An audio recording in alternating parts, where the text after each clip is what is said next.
Oke, langsung saja kita ke soal nomor 6, masih dengan paragraf yang sama, yaitu tentang thalassemia atau penyakit ya, penyakit thalassemia. Yang ditanyakan di nomor 6 adalah paragraf 1 teks di atas membahas apa? Paragraf 1 berarti dari ini ya. Dari ini sampai situ. Oke. Thalassemia adalah penyakit darah berupa anemia hemolitik. Kalau ada kata-kata adalah apa kayak gitu berarti dia lebih ke definisinya ya kan, penjelasannya, definisi, atau dia memaparkan tentang penyakit thalassemia itu seperti apa kayak gitu. Apakah A, akibat yang ditimbulkan oleh thalassemia? Iya, di sini juga ada akibatnya kan, penderita akan mudah mengalami anemia dan lain-lain. Tetapi itu adalah definisi atau pemaparan atau kalimat pendukung dari kata-kata awal. Penjelasannya thalassemia adalah penyakit darah yang berupa penyakit darah seperti apa, yang berupa apa. Ini adalah kalimat pendukungnya, berarti A bukan jawabannya. B, cara mengatasi, apalagi cara mengatasi thalassemia. Cara mengatasi thalassemia, maaf ya, itu ada di paragraf yang terakhir. Nah, di sini. Nah, setelah itu yang C, gejala penyakit thalassemia. Di sini dia nggak ada pembahasan tentang gejala-gejalanya seperti apa, nggak dibahas sama sekali. Setelah itu yang D, sifat-sifat penderita thalassemia, ada sifat-sifatnya, tapi paragraf 1 dia nggak ngebahas tentang sifat-sifat penderitanya seperti apa kayak gitu.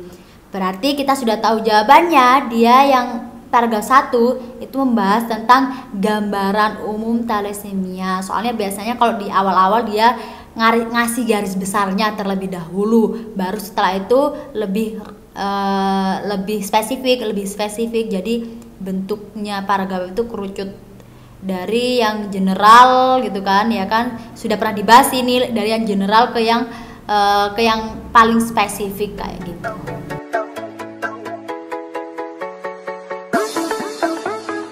Oke, lanjut kita ke pertanyaan nomor 7, masih dengan paragraf yang sama ya, tentang penyakit thalassemia.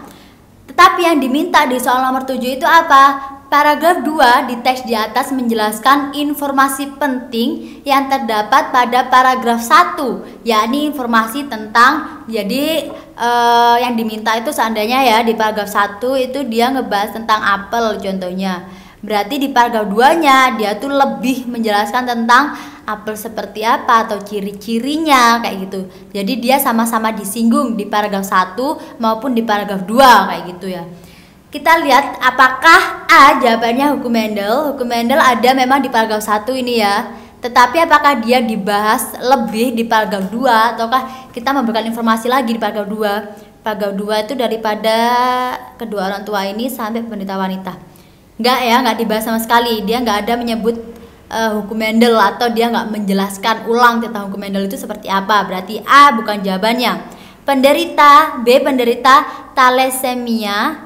Penderitanya itu hanya dibahas di paragraf 2 aja. Nih penderita wanita, jumlah penderita pria, satu juga kepada kedua orang tua atau keturunannya itu. Berarti dia enggak dibahas di paragraf 1. Berarti B juga bukan jawabannya. Sifat resesif thalassemia. Sifat resesif itu ada bersifat resesif. Resesif itu sifat yang seperti apa? Apakah itu dibahas di paragraf 2? Iya, dia itu dibahas lebih. Sifat resesif yang dimaksud itu ketika kedua orang tua yang membawa sifat thalassemia bukan penderita, keturunannya 75% tidak terkena, tetapi yang 25% itu menderita. Itu adalah atau yang dinamakan penjelasan lebih tentang sifat resesif thalassemia. Jadi kita tahu jawabannya yang C, tetapi kita buktikan lagi yang D sama yang E apakah memang bukan jawabannya. D, cara menurunnya thalassemia. Cara menurunnya itu juga hanya dibahas di paragraf 2 saja. Di paragraf 1 ini dia nggak ngebahas cara penurunannya atau menurunnya sifat thalassemia itu seperti apa. Berarti D juga terbukti bukan jawabannya. Setelah itu E, orang tua pembawa sifat thalassemia. Orang tua pembawa sifat thalassemia itu juga hanya ada di paragraf 2 aja, dan di paragraf 1 itu sama sekali tidak dibahas atau nggak menyinggung tentang orang tua. Berarti kita sudah tahu jawaban yang benar adalah C.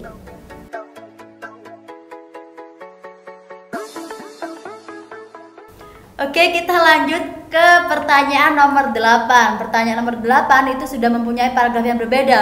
Kalau tadi membahas tentang penyakit thalassemia, kalau ini dia cuma punya satu paragraf aja ya. Langsung aja kita baca untuk paragraf ini. Papeda, bubur sagu kental dan lengket yang mesti dimakan dengan kuah ikan, kini menjadi panganan istimewa dan barang langka. Makanan ini hanya dijumpai pada saat perayaan adat perkawinan atau kelahiran anak. Kaum muda usia 30-an ke bawah tidak suka lagi makan papeda, mereka lebih suka makan nasi. Yang ditanyakan di soal nomor 8 adalah kalimat yang paling tepat ya. Jadi bukan berarti mereka ada yang salah kayak gitu, tapi kita nyari yang paling tepat yang mana. Untuk mengakhiri paragraf di atas adalah apakah jawabannya A, papeda dimakan orang tua bersama-sama dengan anak-anak. Apakah itu cocok untuk mengakhiri sebuah paragraf? Sedangkan yang dibahas di paragraf ini nggak cuma papeda itu dimakan oleh siapa atau oleh kalangan apa kayak gitu kan. Berarti A bukan jawabannya. Setelah itu B, hanya orang tua saja yang makan papeda. Enggak ya, soalnya kita ngebahas nggak cuma orang tua saja, tetapi juga ada anak-anak atau kaum muda. Berarti B juga bukan jawabannya. Setelah itu C, oleh karena itu papeda hampir tidak dikenal oleh kaum muda. Bisa jadi ya, soalnya yang kita bahas adalah jarangnya papeda sekarang di kaum muda. Makanya banyak yang sudah tidak suka lagi makan papeda dan mereka lebih suka memakan nasi kayak gitu. Jadi bisa ya, tapi kita keep dulu. Kita lanjutkan D yang E, apakah mereka juga bukan jawaban yang tepat? D, sedari kecil anak muda makan papeda. Enggak ya. Di sini nggak bahas tentang sedari kecil, malahan sekarang sudah jarang anak kecil atau kaum muda yang makan papeda sendiri. Berarti D juga bukan jawabannya. Satu E, mereka sudah terbiasa makan papeda ini. Enggak ya, nggak terbiasa. Ini di paragraf akhir mereka lebih suka makan nasi malahan. Jadi E juga bukan jawabannya. Jadi kita udah tahu jawaban yang benar untuk yang paling tepat ya untuk mengakhiri paragraf di atas adalah C. Oleh karena itu papeda hampir tidak dikenal oleh kaum muda.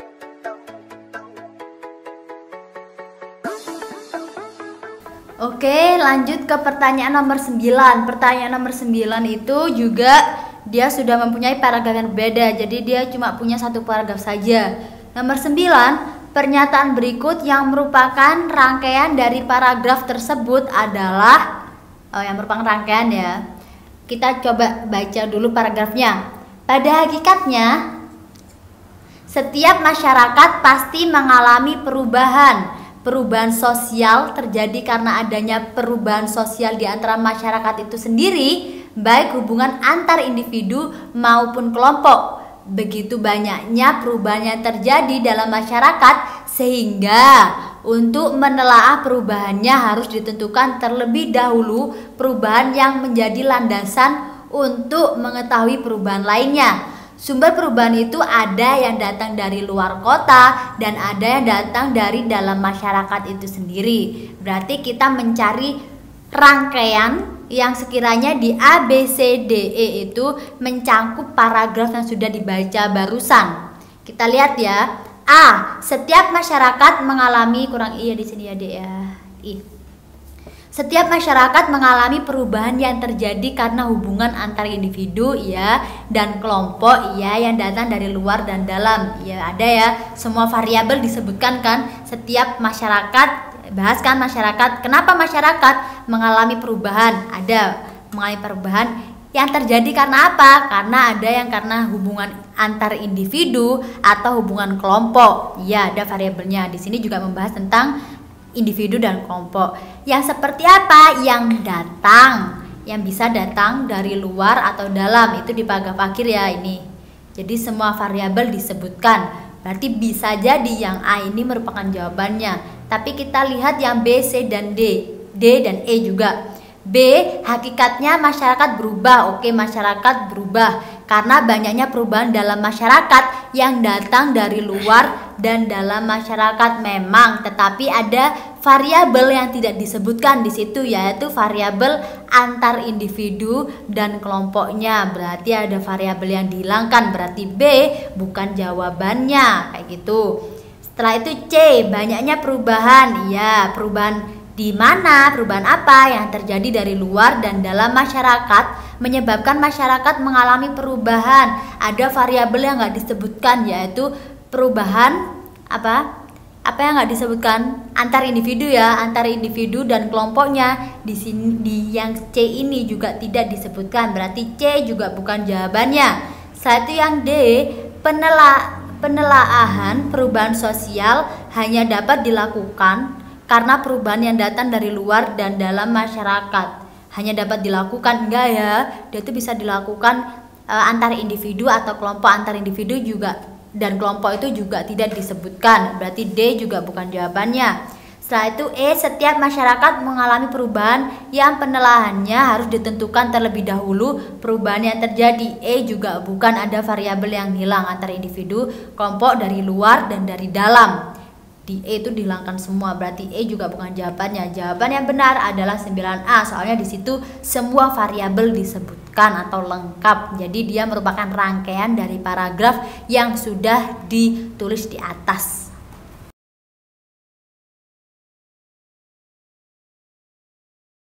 Oke, kita lanjut ke soal nomor 10. Nomor 10 sudah dengan paragraf yang berbeda juga, cuma ada paragraf satu paragraf saja, dan itu pendek ya. Yang diminta adalah paragraf tersebut akan menjadi paragraf baku jika ejaannya diperbaiki sebagai berikut, kecuali, berarti nggak usah diperbaiki ya, kecuali yang mana kayak gitu. Kita baca dulu. Pengendalian bahaya banjir yang dilakukan pemerintah Indonesia tidak akan berhasil kalau perda yang menaungi tidak dibuat. Dengan demikian, usaha itu hanya akan membuang uang sia-sia. Pemerintah perlu segera membuat perda khususnya yang menyangkut pembagian tugas antar instansi. Oke. Kita lihat yang A, huruf awal kata pemerintah ditulis huruf kapital. Mana kata pemerintah? Ini kata pemerintah perlu segera membuat perda. Ya benar ya, berarti dia bukan jawabannya. Kita nyari yang kecuali. Jangan lupa, kata perda ditulis maksudnya. Ditulis dengan huruf kecil kecuali huruf pertama. Jadi yang perda awalnya besar semua seperti ini dijadikan perda. Enggak ya, soalnya dia sudah benar seperti ini. Dia kan singkatan peraturan daerah kayak gitu kan. Singkatannya dia harus huruf besar semua, kayak UNESCO kayak gitu kan. Dia harus besar semua soalnya dia singkatan kayak gitu. Oke, berarti B juga bukan jawabannya. Sebelum kata usaha itu diberi tanda koma. Mana sebelum kata usaha? Dengan demikian usaha itu hanya itu benar, yang dicari kecuali, berarti jawabannya bukan ini. D, sebelum kata khususnya itu ini ya, diberi tanda koma. Pada khususnya yang menyangkut, ya itu juga benar ya, bisa jadi kalimat baku. Berarti D bukan jawabannya. Apakah E, kata antar instansi ditulis terpisah? Iya, seharusnya antar instansi ini ditulis terpisah ya. Berarti kita sudah tahu jawabannya adalah E.